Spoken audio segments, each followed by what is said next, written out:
the day Alberta Conley buried her father in the red dust of Cimarron County, Oklahoma Territory, she swore on his grave that she would not spend the rest of her life waiting for someone else to save her.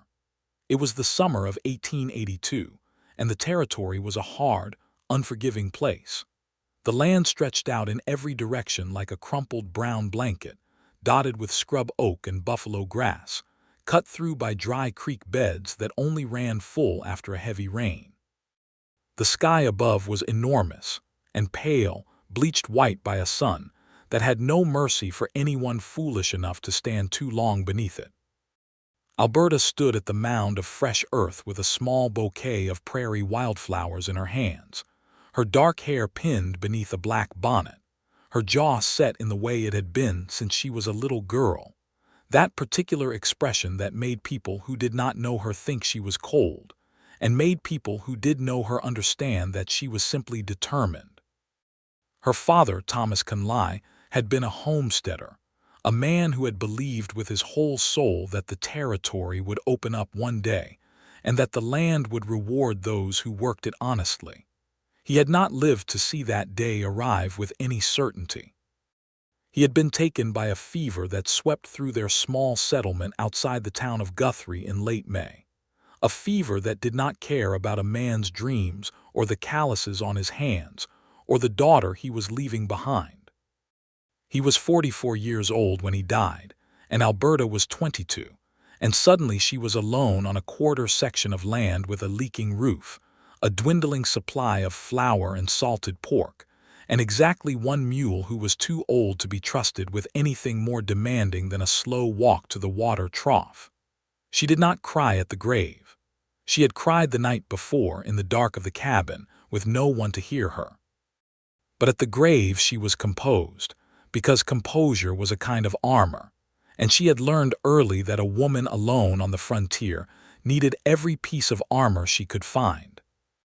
The town of Guthrie was 6 miles from the Conley homestead, a raw and rattling little place that had sprung up almost overnight the way towns did in the territory, with its muddy main street, and its handful of storefronts, and its 2 saloons, and the territorial land office where men with sunburned necks waited in long lines to file claims on pieces of earth they had never seen.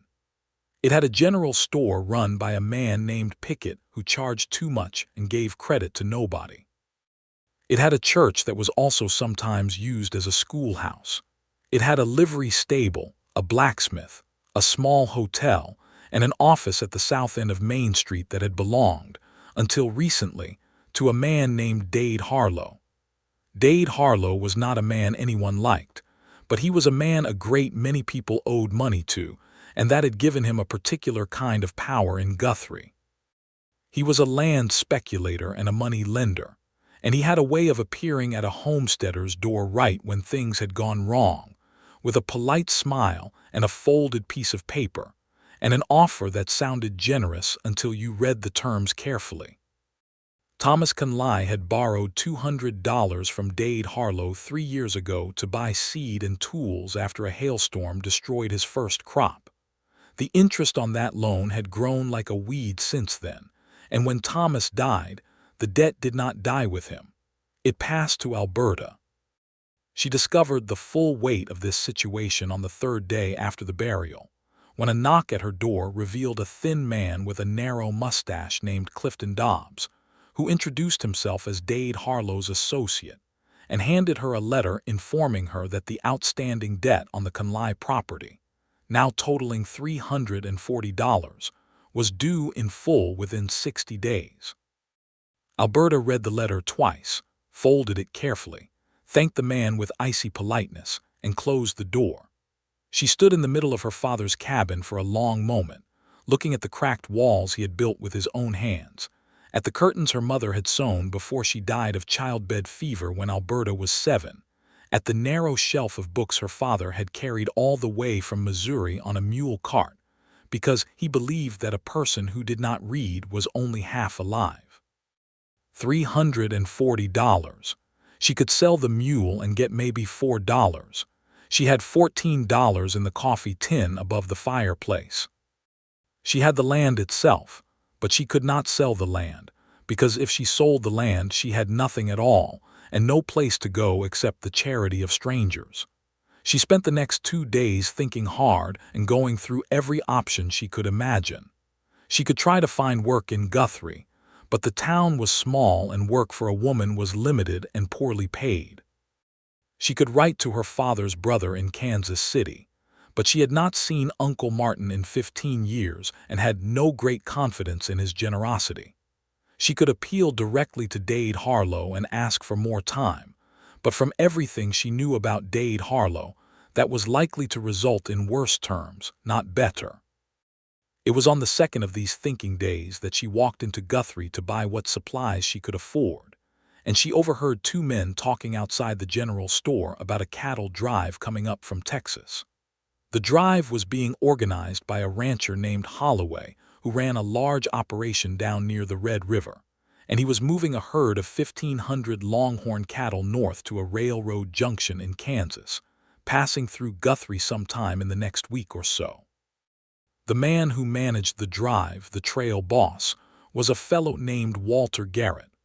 Alberta filed this information in the back of her mind the way she filed everything, carefully, and with no immediate plan attached to it. She bought her cornmeal and her salt and her small square of lard, and she walked home in the heat with her basket, and she began to think about cattle. She knew cattle. Her father had kept a small herd of mixed stock for years, and she had learned to work them alongside him, had learned the rhythms of the animals, the way they moved, the signs of illness, the management of grazing land and water. She was not a hand in the traditional sense. No woman in 1882 who presented herself as a cattle hand would be taken seriously or hired without serious resistance. But she had an idea forming, raw and uncertain, about whether there was some other arrangement to be made. When the dust cloud appeared on the southern horizon 6 days later, Alberta Conley was standing at the gate of her property in her father's coat with a clear head, and a plan she had rehearsed enough times that it no longer frightened her, only made her feel focused the way a drawn bowstring feels focused before it releases. She watched the herd come in from the south, that great moving river of brown and rust and black, the animals bawling and shouldering each other, a sound like a slow, low thunder that you felt in your chest before you heard it with your ears. The dust they raised was something extraordinary, a reddish-brown cloud that bloomed 50 feet into the air and caught the late afternoon light so that the whole thing looked almost beautiful from a distance, the way difficult things often do from a distance. The riders came with the herd, working the flanks and the drag, and Alberta watched them with practiced eyes until she spotted the man who rode differently from the others, not the most skilled or the most showy, but the most deliberate. He sat a big gray horse and moved along the edge of the herd with an economy of motion that spoke of long experience, stopping here to redirect a straying steer, there to exchange a word with one of his hands. He wore a dark hat pulled low against the sun and a canvas duster that had seen considerable weather. That was Walter Garrett. Alberta opened her gate and walked out to meet him. He saw her when she was still 30 yards away and pulled his gray horse up, watching her approach with an expression that was professionally neutral, the expression of a man who had learned not to show surprise on the trail because surprise costs you half a second, and on a cattle drive half a second matters. "Mr. Garrett," she said, stopping a few feet from his horse. She had to tilt her head back to look up at him, which she did not enjoy, but she kept her gaze level and her voice steady. "My name is Alberta Conley. I own the quarter section to the east of here. I'd like to speak with you when you have a moment." He studied her for a beat that was just slightly longer than polite, the kind of look a trail boss gives anything that appears unexpectedly on his route. He was younger than she had expected, maybe 30 or a little over, with a lean face that had been thoroughly worked over by the sun and the wind, sharp cheekbones, and a jaw that was currently carrying about 4 days of dark stubble. His eyes were a light, clear gray, the same color as his horse, which she thought probably was not a coincidence. "Miss Conley," he said. His voice was a low, even tenor, and the slight Texas drawl in it was worn smooth by years of talking across distances to men and animals who were not paying close attention. "I can spare a few minutes once we get the herd settled. Will you wait?" "I will," she said, and stepped back to let him pass. She waited near the fence while the herd was pushed into a temporary holding area on the open range to the north of the road, a process that took the better part of an hour and involved a considerable amount of noise and dust and shouted instructions. She watched without fidgeting, which was something she had always been good at. Patience was not the same thing as resignation, and she had never confused the two. When Walter Garrett finally rode back to where she stood, he had dismounted and was leading the gray horse by its bridle. Up close, without the horse adding to his height, he was still a tall man, 6 feet at least, with broad shoulders inside the dusty canvas coat. He took his hat off and held it in his hand, which was a courtesy she had not been certain she would receive. "What can I do for you, Miss Conley?" he asked. She told him plainly. She explained the debt and the 60-day deadline and the land. She explained what she knew about cattle and the work of managing a herd. She told him that her father had left her a water source, a clean spring-fed creek that ran through the eastern portion of her quarter section, and that his herd was going to need water before they pushed on toward Kansas. She proposed that she permit the herd to water at her creek in exchange for payment, not in cash, but in work. She needed the north fence of her property rebuilt. She needed the roof repaired, and she needed someone to help her break the 3-year-old gelding her father had never finished training, because a trained horse was worth money that a half-broken one was not. She said all of this without stopping, in a clear and organized manner, because she had rehearsed it enough times that it had the quality of a well-made argument, each piece fitting against the next one. Walter Garrett listened to all of it without interrupting. When she finished, he was quiet for a moment, turning his hat slowly in his hands, looking at her with those clear gray eyes in a way that was thoughtful rather than dismissive. "That's a specific proposition," he said at last. "I'm a specific person," Alberta replied. Something moved at the corner of his mouth. It was not quite a smile, not yet, but it was the foundation of one. "The water would be useful," he said. "I won't pretend otherwise. We've been pushing hard since the Red River, and the men and the animals are both tired and dry." He paused. "I'll do the fence and the roof. I'll have 2 or 3 of my best hands work on it. The horse is a different matter. Breaking a horse properly takes time and consistency. A drive doesn't afford that." "How long are you in the territory?" she asked. "We'll rest 2 days before pushing north," he said. "Maybe 3 if the animals need it." "Then break what you can in 3 days," she said. "Whatever progress is made, it's more than I have now." He looked at her for another moment, and this time the thing at the corner of his mouth completed itself into something that was genuinely, briefly, a smile.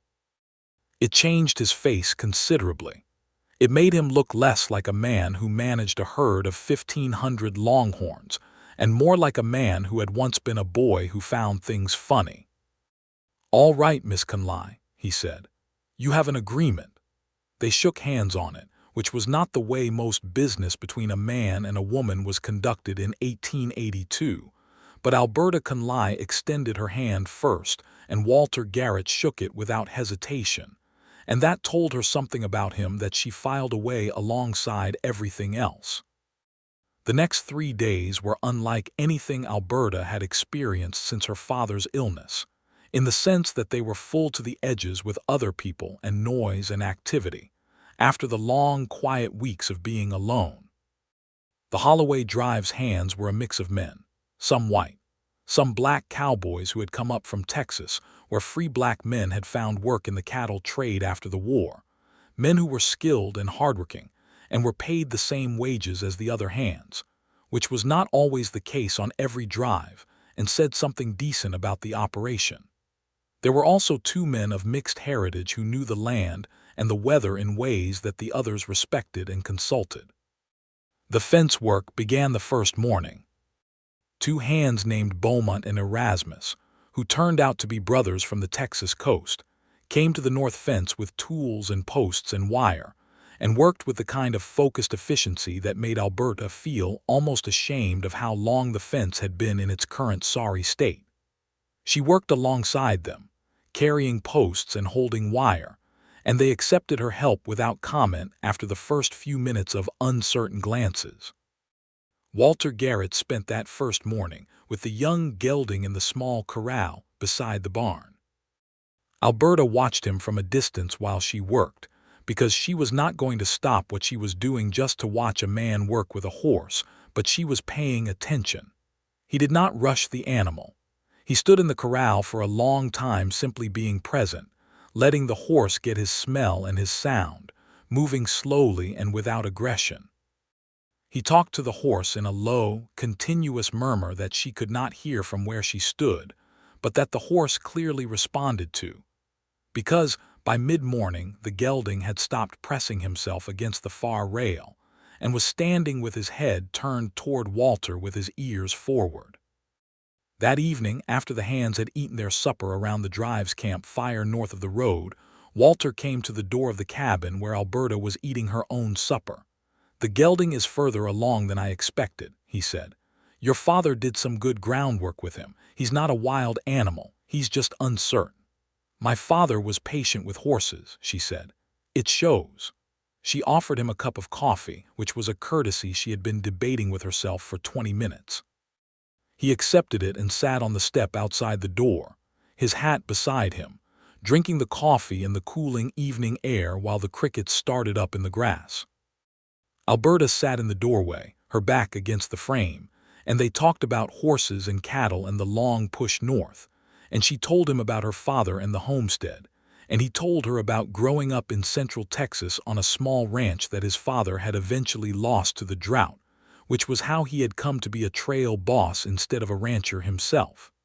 "Do you want to be a rancher someday?" she asked.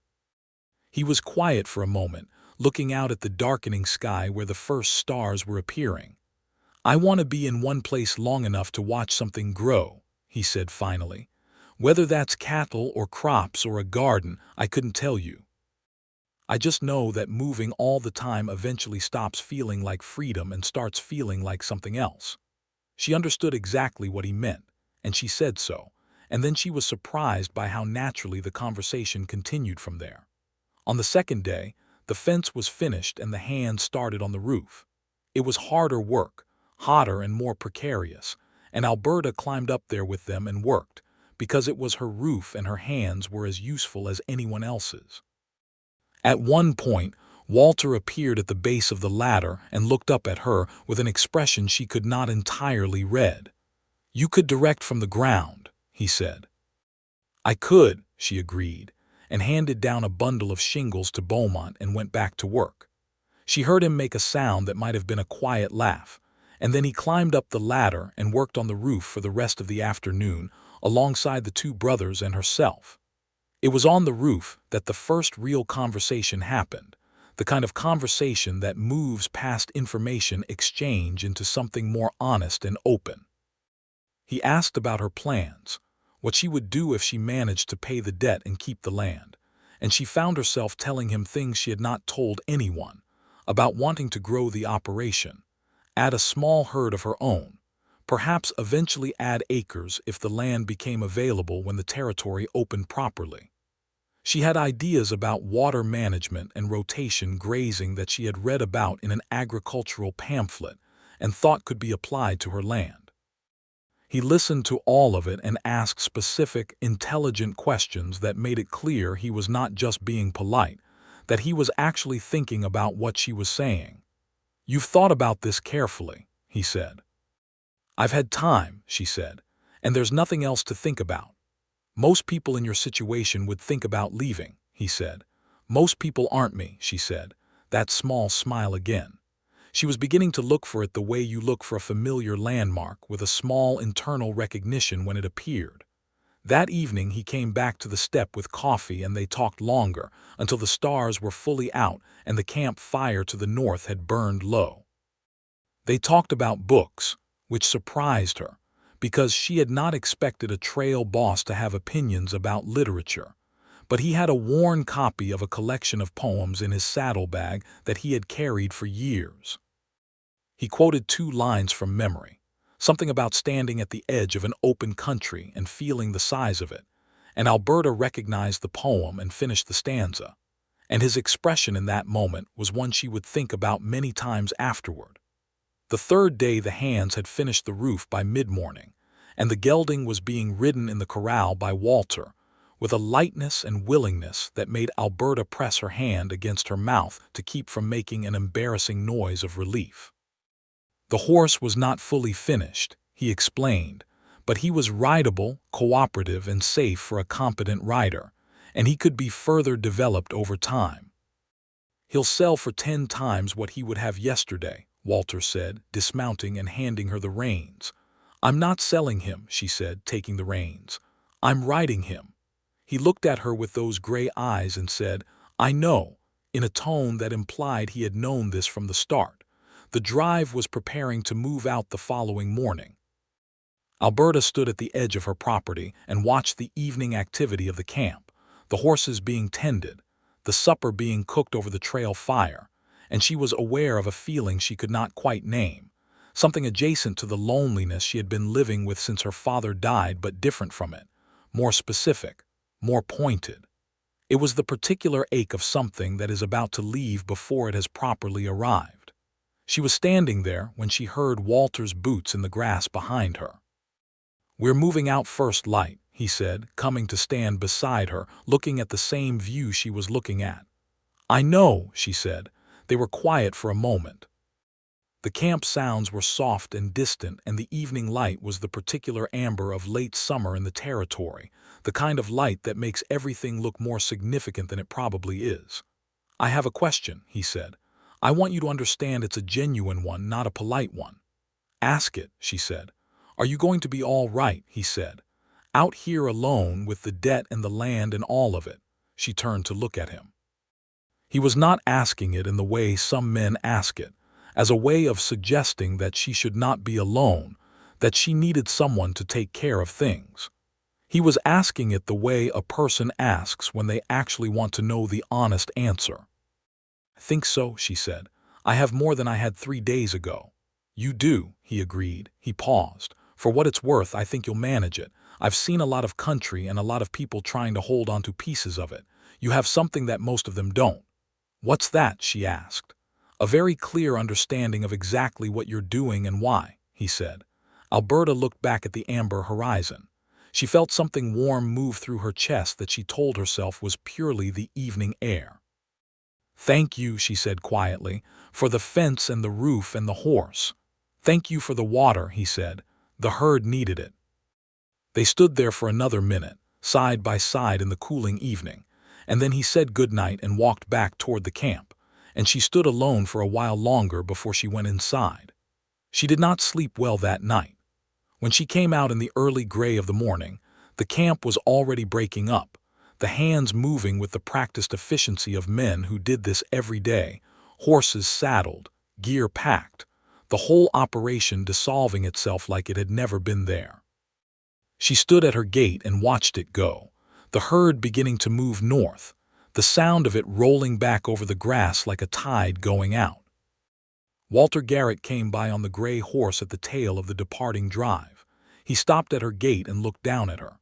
"Miss Conley," he said. "Mr. Garrett," she said. He reached into the pocket of his canvas duster and pulled out a small folded piece of paper and held it down to her. She took it. It was an address, a ranch outside a town called Stillwater, 70 miles to the northeast. "The Holloway Drive delivers in Kansas in about 6 weeks," he said. "After that I'll be coming back through the territory. I'll be at that address before winter." She looked at the paper and then back up at him. "Is that for any particular reason?" She asked because she was an honest person and she was not going to pretend she did not understand what he was offering. "It is," he said simply, and looked at her with those steady gray eyes in a way that made her chest do something it had not done in a very long time. "I'll be here," she said, "working on making the Conley homestead worth something." "I know you will," he said. And then he tipped his hat and rode north. and the dust of the Holloway Drive rose up behind him and drifted east on the morning wind. And Alberta Conley stood at her gate with a folded piece of paper in her hand, and something brand new and terrifying and wonderful beginning inside her. She had 60 days to pay a debt of $340. She started the next morning. The gelding, who she named Compass because he moved well in any direction with almost no guidance, turned out to be one of the best decisions luck had ever made for her. She rode him into Guthrie and presented herself at Pickett's General Store and asked about work, not the same kind of work she had asked about before, but specifically whether Pickett needed anyone to take stock of his supply room, which she had noticed was in considerable chaos every time she came in. Pickett, who was a practical man despite his reputation for high prices, agreed to pay her 30 cents a day for 2 weeks of organizing work. It was not much, but it was a start. She also put it about quietly that she was available to help with laundry and sewing, and within a week she had 3 regular customers in town. She discovered that the widow Hartley, who lived on the next homestead east, needed help with her kitchen garden in exchange for the use of Hartley's 2 chickens, which Alberta could keep for the eggs. She found that the schoolteacher, a young man named Mr. Devereaux, who had come from Ohio with high hopes and a cold the previous winter had turned into a chronic cough, needed someone to clean and maintain the schoolroom each evening in exchange for a small weekly fee. Day by day the coffee tin above the fireplace grew heavier. She also worked her own land with ferocious consistency. She planted a late crop of sweet potatoes that the agricultural pamphlet said would grow well in the territory soil. She repaired the barn door that had been hanging crooked for 2 years. She fixed the water trough. She mapped out in her mind the expansion she intended to pursue if she could get through the debt, the additional acres to the south that were not yet claimed, the additional stock she could support on her improved pasture with the new north fence. At night, in the quiet of the cabin, she sometimes took out the folded piece of paper with the Stillwater address and looked at it, not unfolding it, just holding it, which she recognized as an illogical thing to do but did anyway. She thought about Walter Garrett more than she intended to.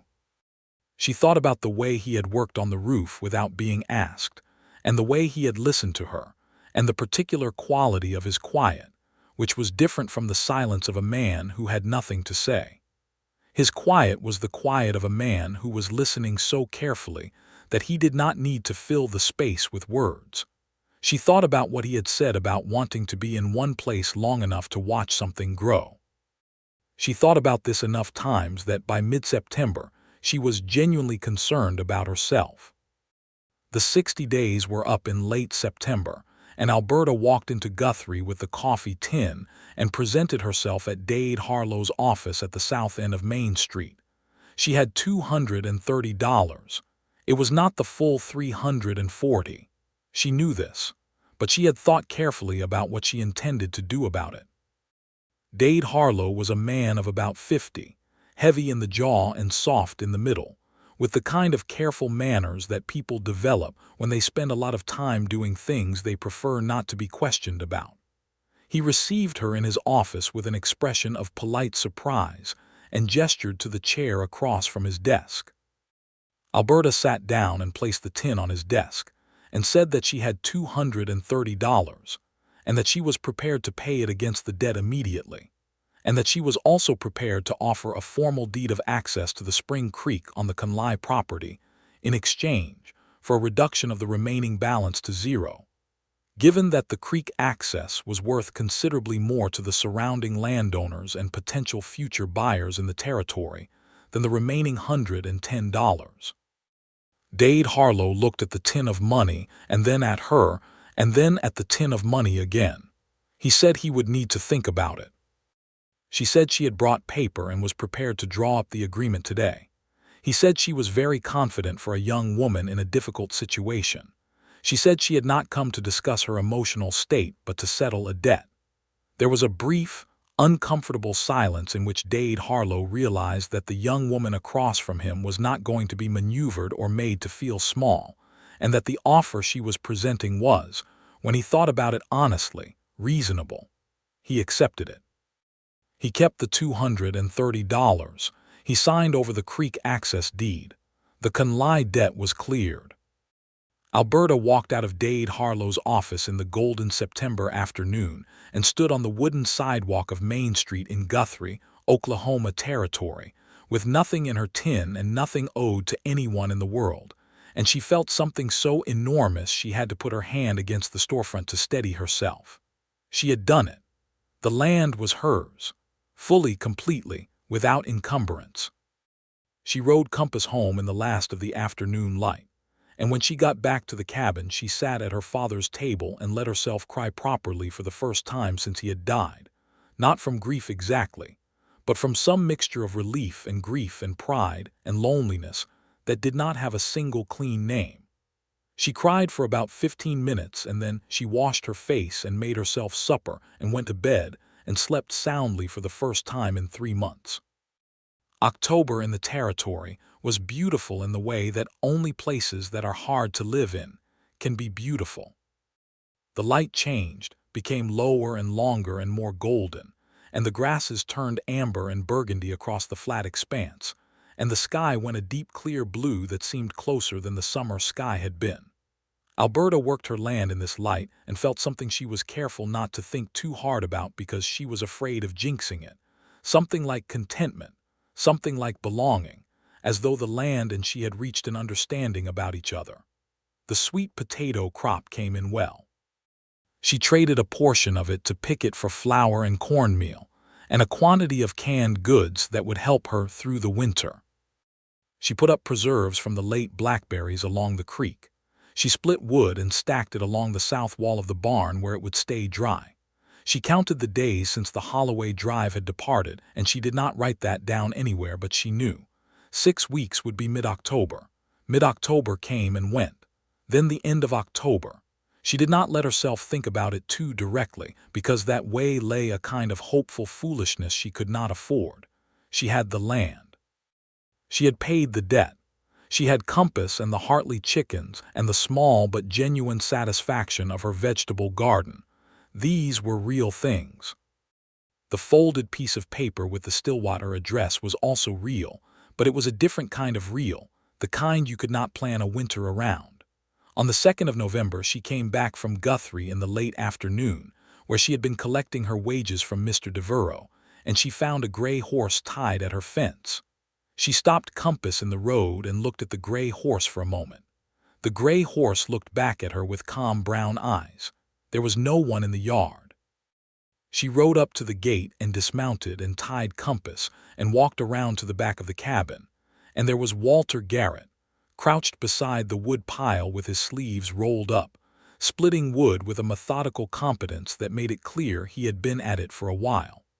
He had not heard her come around the corner because of the sound of the axe, and she had a moment of seeing him before he saw her, which was a strange and particular pleasure. He looked up and saw her and straightened, setting the axe down against the wood pile. "You were low," he said, gesturing at the stack he had added to. "I was planning to do more this week," she said. "Now you don't have to." She looked at him in the sharp autumn light, all of him, the weathered face and the gray eyes and the easy way he stood, like a man who was comfortable in his body and his surroundings, and she felt the thing in her chest that she had been carefully not examining all through October open up like something that had been closed for a long time. "How was Kansas?" she asked. "Cold," he said. "Kansas is Kansas."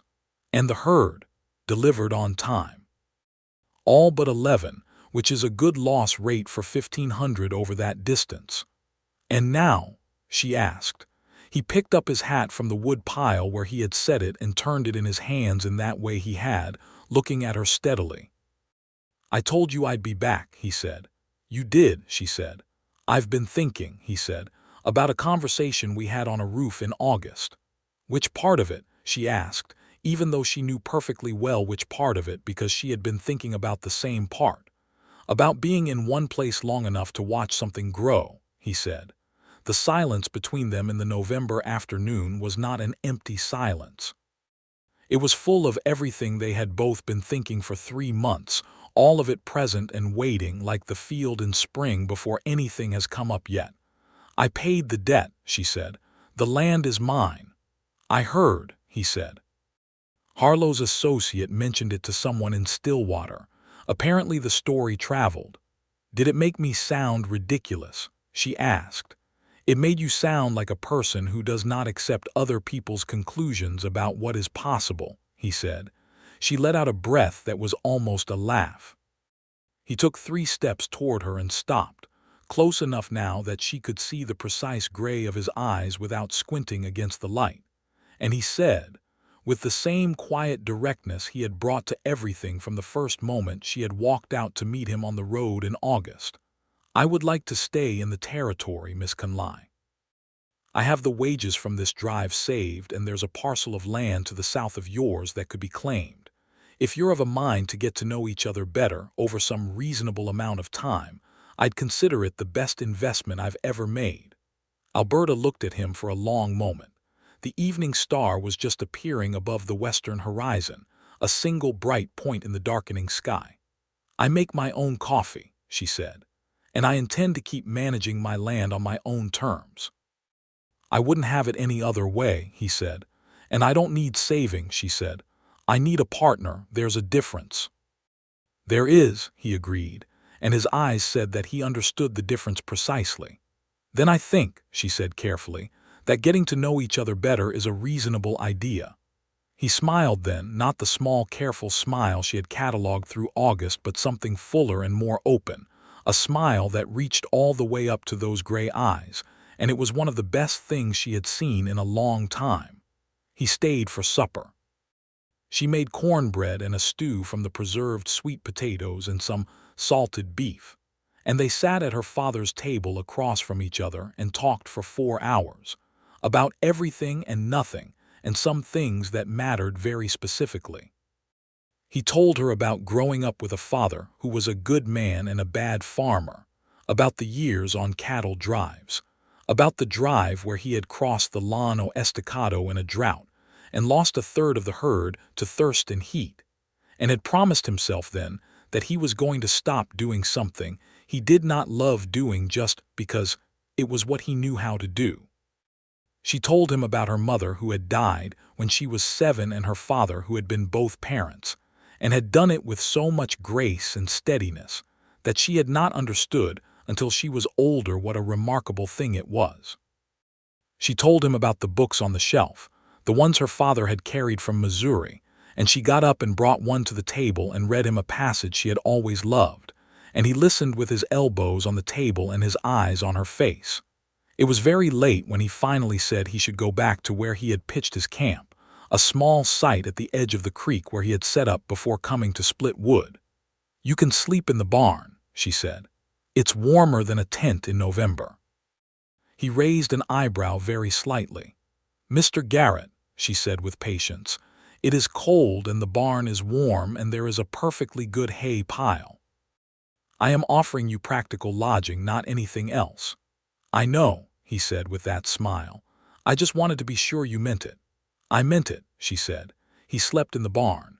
In the morning she made breakfast and he ate it at the table, and then he rode south to file the land claim on the parcel below hers, and she watched him go with a warmth in her chest that she had stopped pretending was about the stove. November became December. Walter Garrett filed his claim on the parcel to the south and began building a small cabin on it, a real structure of rough-cut lumber that was better than the temporary shelter most newcomers started with. He came to Alberta's table for supper 3 evenings out of 7, and on the other evenings she sometimes rode compass down the south fence line, and they would stand at the boundary between their properties in the cold winter dark and talk. The widow Hartley observed this development with visible satisfaction and told Alberta, in the direct way of older women who have been through enough to dispense with tact, that Walter Garrett appeared to be a decent man, and that decent men were rarer than gold in the territory, and that Alberta should not make things unnecessarily complicated. Alberta said she appreciated the advice. In December, there was a Christmas social at the Guthrie Church, One of those occasions the territory towns organized to hold themselves together through the winter, with music and food and a warmth that came partly from the stove and partly from the determination of people in hard circumstances to celebrate life anyway. Alberta went with the widow Hartley, who knew everyone in Guthrie and had strong opinions about the quality of the fiddle player. Walter was there. She saw him from across the room, talking to two of the homesteaders who had claims south of his, and he looked up when she came in the way she had noticed he always looked up when she entered any space, with a directness that was not performing attention but simply was attention. He crossed the room and asked her if she would dance with him. She said she would, though she should tell him honestly that her dancing was utilitarian at best. He said his was catastrophic, and they both laughed, and it turned out that they were both being modest in different directions, because she was a better dancer than she had suggested, and he was a considerably better dancer than catastrophic, and dancing with him was easy and warm and made the room very bright. They danced 3 dances and then stood at the edge of the room with cups of cider and watched the others, and he said something quietly funny about the fiddle player, and she laughed in a way she had not laughed in years, a full, unguarded laugh that surprised her. He looked at her when she laughed like this with an expression that was simple and direct and completely honest, and she thought she had never in her life felt so clearly seen by another person. On the walk back to the widow Hartley's buggy in the cold night air, under a sky so full of stars it looked like a painting, Walter stopped in the road and took her hand. She stopped too and looked up at him, and the cold air made everything very clear and still.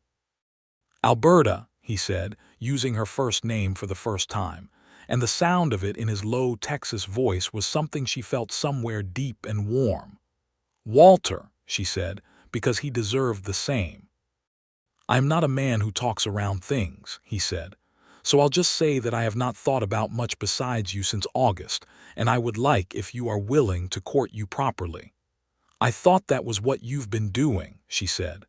"Then I wanted to make sure we were in agreement about it," he said. "We are in agreement," she said. He raised her hand and pressed his lips to her knuckles with a deliberate tenderness that was so unexpected, given the general practical nature of everything about him, that she had to look away for a moment to compose herself. They were in agreement. Winter in the territory was cold and long and often beautiful and sometimes hard, and Alberta found that having Walter Garrett's light visible through the window of his south cabin at night made the cold and the hardness considerably easier to carry. They worked their adjacent properties through the short days of January and February, sometimes separately and sometimes together, because there were tasks that went better with 2 people, and neither of them had any foolish pride about asking for help. He helped her build a small chicken coop from the leftover lumber of his cabin, a proper enclosed structure that would keep the Hartley chickens, and 4 more she had acquired through the winter safe from the foxes that had been testing her earlier, inadequate arrangements. She helped him set his fence posts in ground that had gone hard with frost, holding the posts steady while he drove them, neither of them talking much because the work required concentration, but entirely at ease with each other's company in the cold. On a Sunday in late January, he came to supper and brought a book he had been reading, a natural history of the American plains that he had ordered from a bookseller in Kansas City by mail, and they spent the evening at the table with the book open between them, reading passages aloud, arguing cheerfully about the author's conclusions, making annotations in the margins that she insisted were vandalism and he insisted were scholarship. It was on this evening that he kissed her for the first time. It happened at the end of the evening, at the door of the cabin, when they were standing in the cold air saying good night, and he was putting his hat on and she was holding the door, and there was a small pause in which everything that had been building since August was very clearly present in the space between them. He reached out and touched her face with one hand, just the side of her jaw, with a gentleness that was careful and certain at the same time, and she tilted her face up toward him and he kissed her, slowly and with complete attention, the way he did everything. She stood in the doorway afterward and watched him walk through the snow to his horse, and she pressed one hand against the cold wood of the door frame and thought that the territory in January was actually the most extraordinary place in the world. Spring came in late March, the way it does on the plains, suddenly and all at once, the grass going green almost overnight, the creek running high and clear with snowmelt, the meadowlarks arriving and setting up their territorial arguments in the fence posts. Alberta planted her garden with more confidence than she had the previous year, adding vegetables she had not tried before and increasing the plot by a third. Compass moved well in the spring grass with the ease of a horse who had found his purpose. It was in the first week of April that trouble arrived, as it has a habit of doing just when things are going well. Dade Harlow, who had apparently been waiting through the winter with more patience than Alberta had given him credit for, appeared at her gate on a Tuesday morning with a man she did not recognize, a lawyer from the territorial capital, and a piece of paper that he presented with the air of a man who has been looking forward to a particular moment. He was challenging the creek access deed. His argument, presented by the lawyer in a rapid professional murmur, was that the deed had been signed under duress and that the terms were inequitable, and that he intended to petition the territorial court to have it overturned. If the deed was overturned, the outstanding debt which had been settled against it would be reinstated. $340 plus interest since November. The land could be seized against that debt. Alberta stood at her gate in the April morning and looked at Dade Harlow and his lawyer and the piece of paper, and felt a cold, clear, focused rage that was nothing at all like panic. "You'll have my response through a legal representative," she said, and closed the gate. She rode Compass to Walter's property at a pace that was faster than usual and found him replacing a broken fence rail on his east boundary. She told him what had happened with an economy of words and a steadiness that cost her some effort. He listened without interrupting. When she finished, he set his tools down and leaned against the fence rail, and was quiet for a moment in the way she knew meant he was thinking hard. "Do you have a copy of the deed?" he asked. "In the cabin," she said, "in my father's lockbox." "Harlow had that lawyer prepared," he said. "He's been sitting on this since November." "This isn't impulsive." "No," she agreed. "He's been waiting to see if I'd last the winter." Walter looked at her with something in his eyes that was not just concern, it was anger too, a quiet and contained anger on her behalf that she found she deeply appreciated.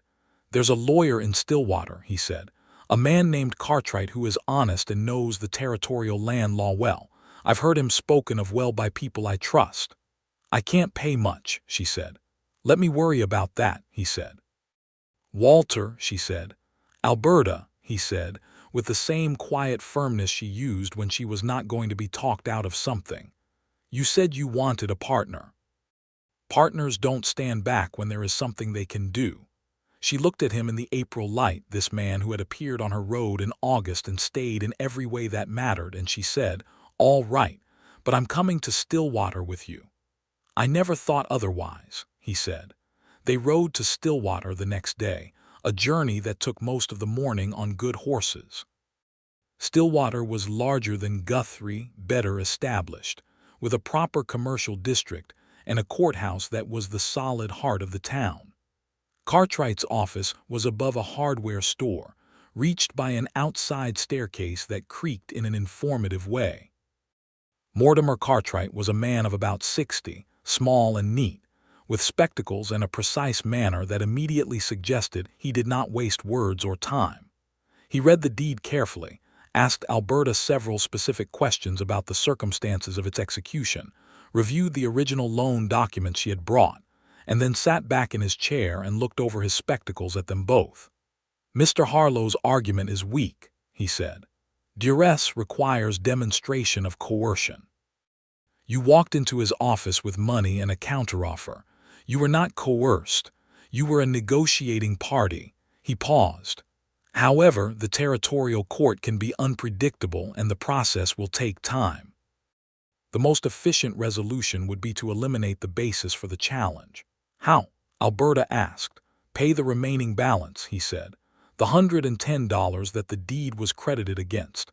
If you pay that sum, the debt is fully satisfied with cash and the deed transfer becomes irrelevant to the question of the debt, which eliminates Harlow's standing to challenge it. $110. Alberta sat very still and calculated rapidly. She had about $60 in the coffee tin, her savings from the winter's work. She was $50 short. "I have it," Walter said. "I have the wages from the Holloway Drive and I haven't spent a quarter of it." "Walter," she began. "It's a loan," he said. "On your terms. You can pay it back however and whenever makes sense to you. I'm not Harlow and it's not $340 at compounding interest." She looked at him for a moment, and the thing she felt was not embarrassment or resistance. It was something far warmer and more complicated, something that had been growing since August like a plant that had finally found enough light. "A loan," she said. "On my terms." "Your terms," he agreed. She paid Dade Harlow $110 5 days later. She did it in Cartwright's office, in front of the lawyer and the territorial notary, and she made Harlow sign a full discharge of the original debt, and a confirmation that the creek access deed was validly executed and irrevocable. Harlow signed with a pen that scratched angrily on the paper, and he did not look at her when he did it, and she did not care even slightly about that. She walked out of the courthouse in Stillwater with Walter beside her and the full light of a warm April afternoon on her face, and she stopped in the middle of the road and looked up at the sky for a moment. "It's over," she said, not loudly, mostly to herself. Walter was quiet beside her for a moment and then he said, "How do you feel?" She thought about it honestly. "Like the land is actually mine," she said. "For real, without a shadow of anything over it." "It is," he said. They stood in the road in Stillwater for a moment, and then he reached over and took her hand, just held it quietly in the April sun, and she laced her fingers through his and held on. She paid him back the $50 by midsummer, because she had planted a substantial kitchen garden and sold the surplus produce at the Guthrie Weekly Market, and because the sweet potato crop that summer was the best she had grown.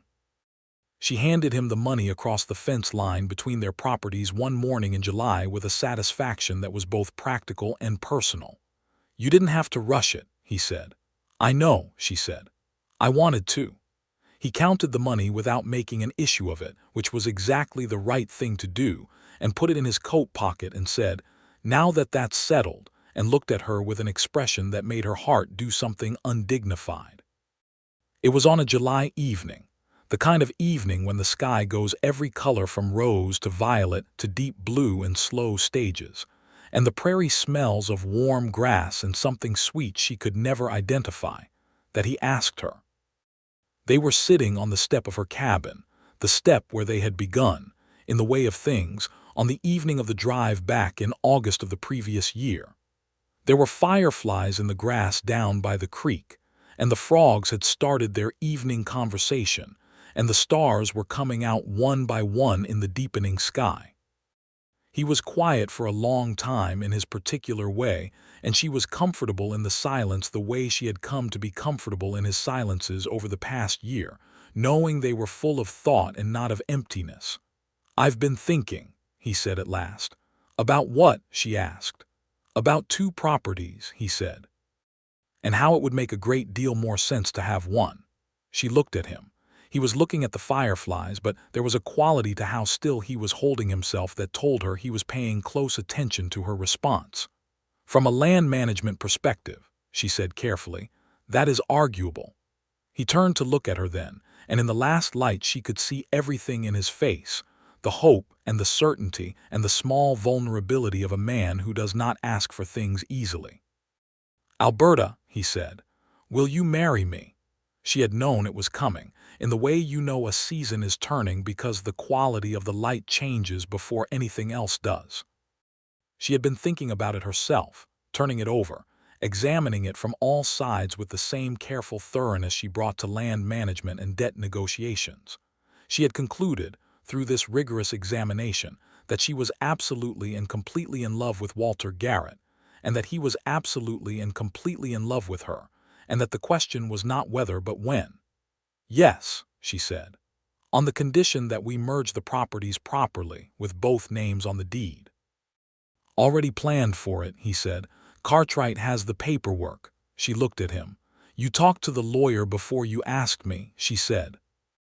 "I wanted to make sure it was possible the way I intended it," he said, "so that when I asked, I was asking something complete."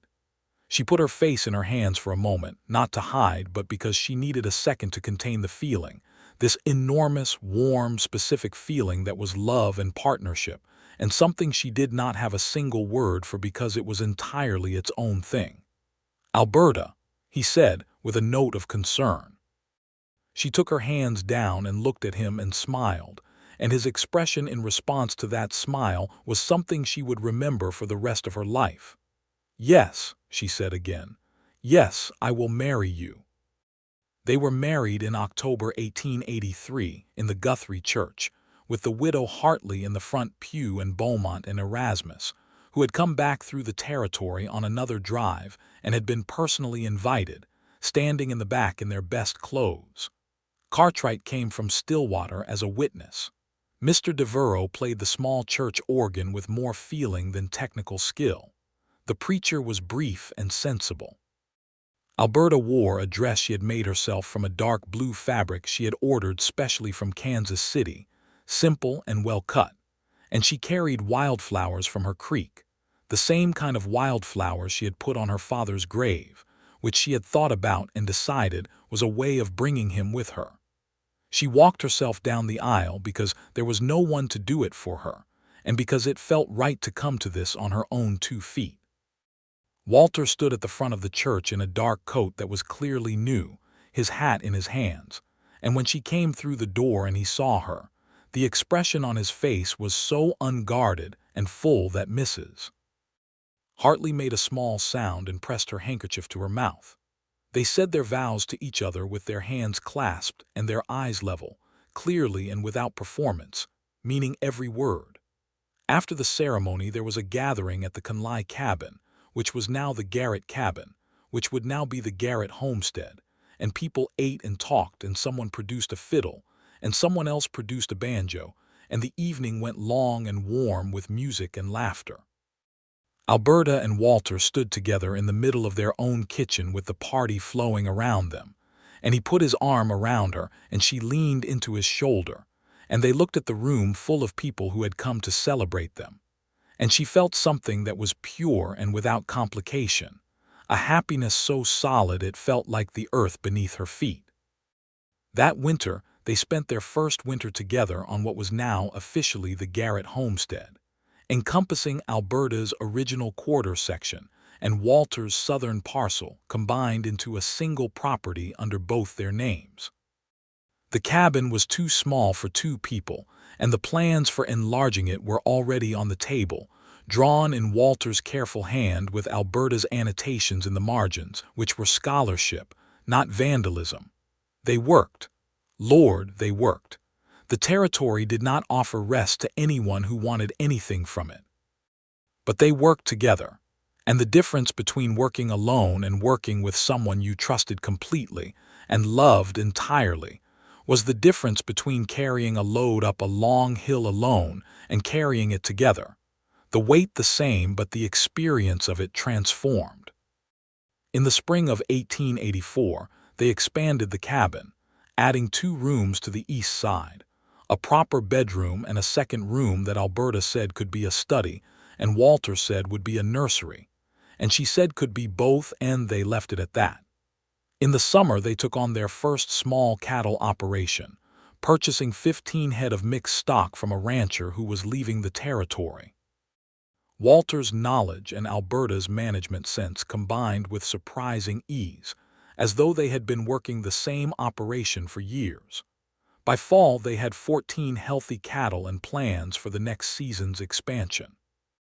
The black cowboys who had been on the Holloway Drive, some of whom had decided to stay in the territory and try their own hands at homesteading, found that the Garrett operation was one of the few places where they could come for fair wages and fair treatment when they needed seasonal work, and this became a point of genuine pride for both Alberta and Walter.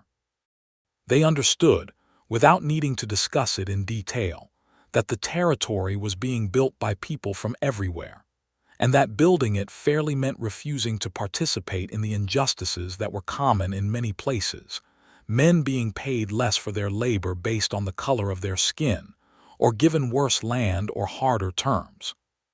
They could not fix the territory, but they could manage their corner of it with integrity. The study and nursery room received its first occupant in April of 1885, when Alberta and Walter's first child arrived, a boy they named Thomas, after her father.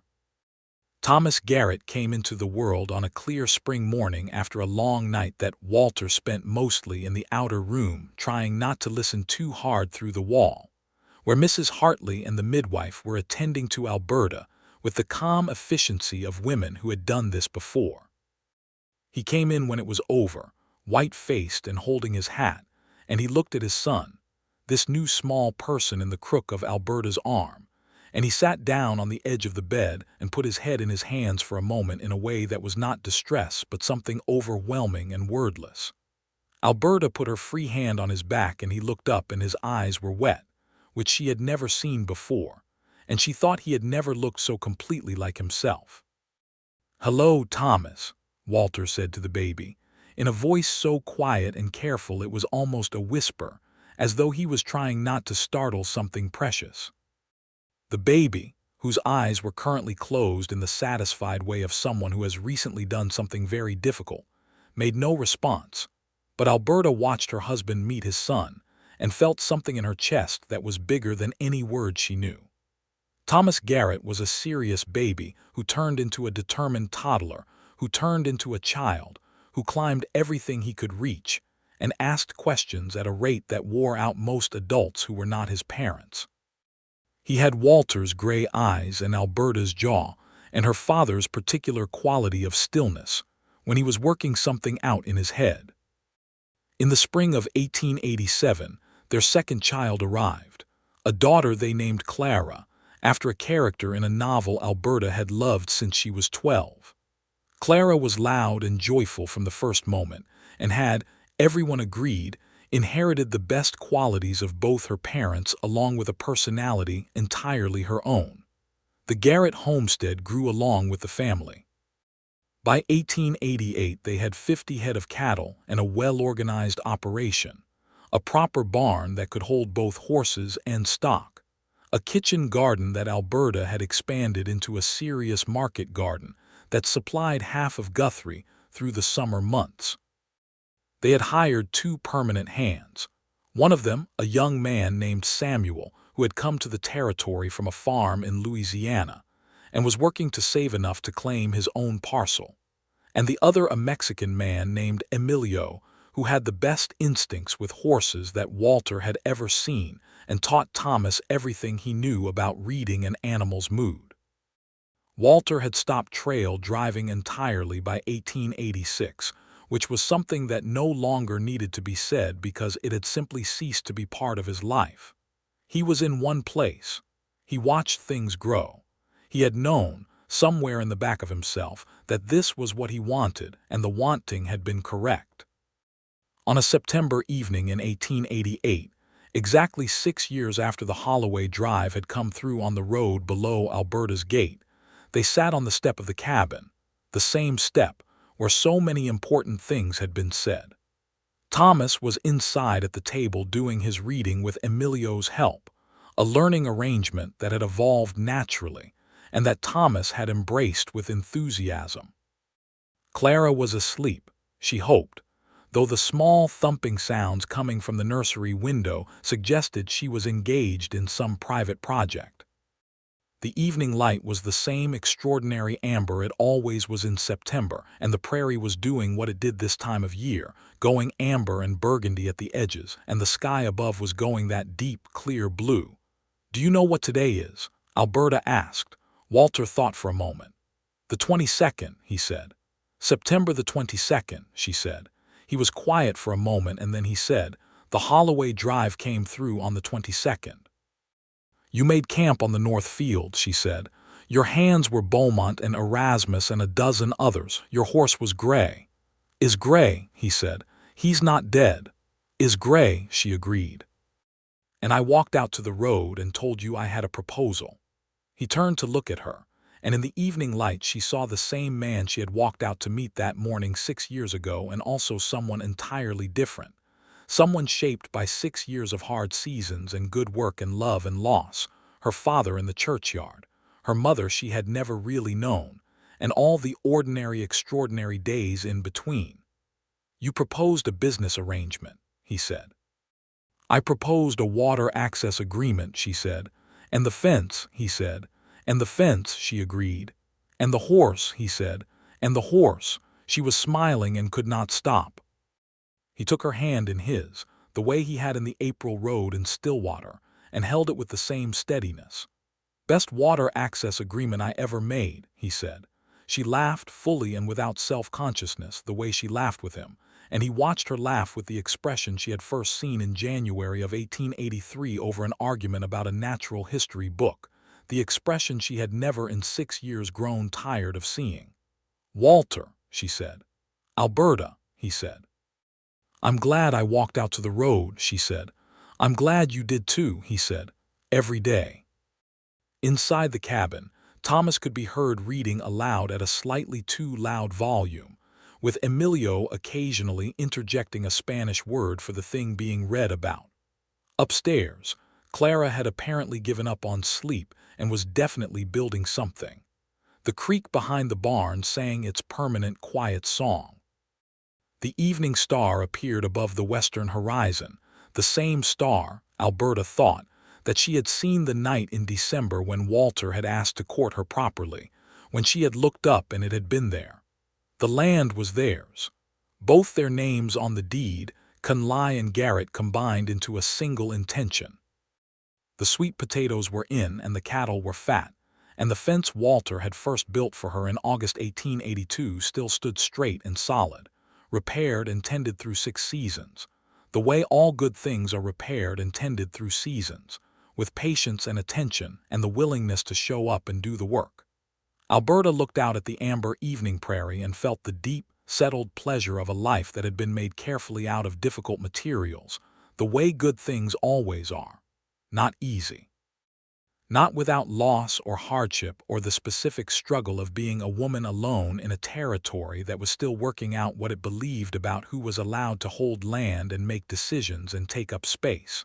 But real, fully and completely real. She had not waited for someone to save her.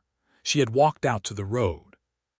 And the road had brought her here, to this step in this September evening light, with this man's hand holding hers and her children's voices coming through the open window of a home that was entirely, inalienably, wonderfully her own. 2 years later, in the spring of 1890, the territory moved another step towards statehood, though that would still take time. The land office in Guthrie processed new claims from the next round of settlers, and the town grew, and the Garrett homestead grew with it, adding a third child in January of 1891, a second son they named Martin, after Alberta's uncle, who had in fact written a letter eventually, and who had been pleased to discover that his niece had not only survived but flourished. Young Martin arrived in the cold of January like something insisting on its own importance, which set the tone for his personality accurately, and Walter held him by the fire on the night he was born and said to Alberta, who was exhausted and triumphant in the bed, "He's going to be trouble. He's going to be fine," she said. They all are. Thomas grew into a tall, thoughtful boy who had his grandfather's love of books and his father's ability to read the land. Clara grew into a fierce and charming girl who had opinions about everything and the articulateness to express them, which Alberta encouraged entirely, and which sometimes made Walter look at Alberta with a helpless expression of recognition that she received with great satisfaction. Martin grew in the lively, noisy way of third children who must compete for attention and develop interesting personalities accordingly. The homestead held all of them and made room for all of them, the way good land does when it is properly tended, offering more than it seemed to contain at first, yielding its gifts in response to care and patience and the willingness to stay. On a morning in October of 1891, Alberta went out early to check on the cattle in the east pasture, and she stopped at the gate to her father's original quarter section, the piece of land she had stood over at his grave 9 years before and swore she would keep. She leaned on the top rail of the fence Walter had built in August of 1882 and looked out at the pasture where the cattle grazed in the autumn morning mist, and she thought about Thomas Conley and his books and his patient hands and his belief that land would reward those who worked it honestly. He had been right. He had just not lived to see the reward come in, which was the kind of sad and unfair thing that happened in the world, that the people who planted seeds did not always get to eat the fruit. But the seeds were in the ground and the fruit was real, and she was there to eat it and to tell the story of who had planted it. She heard boots in the grass behind her and felt Walter's warmth as he came to stand beside her, close enough that his arm was against hers, looking at the same pasture in the same morning mist. "Cattle look good," he said. "They do," she agreed. "Thomas is asking about joining the drive next summer," he said. "He wants to see Kansas." "He's 15, she said. "I was working cattle at 15, he said. "You turned out fine," she admitted. "We'll discuss it." They stood together in the October morning, watching the cattle and the mist and the slow brightening of the sky. A meadowlark started up somewhere in the grass, that clear rising call that had always sounded to Alberta like the prairie announcing itself. "Here, I am here. This is what I am." Walter reached over and put his arm around her shoulders and she leaned into him, and they stood like that for a while in the good quiet of a life well made. Two people who had found each other at a gate on a dusty road in a hard season and had chosen, clearly and deliberately and with their eyes open, to walk the same road forward together. The land held them. The sky was enormous and clear above them. The meadowlark sang. And in the cabin behind them, their children were beginning to wake, and the day was beginning, full of all its ordinary, extraordinary demands. And Alberta Conley Garrett was exactly where she wanted to be, on her own land, in her own life, with all of it fully and completely hers.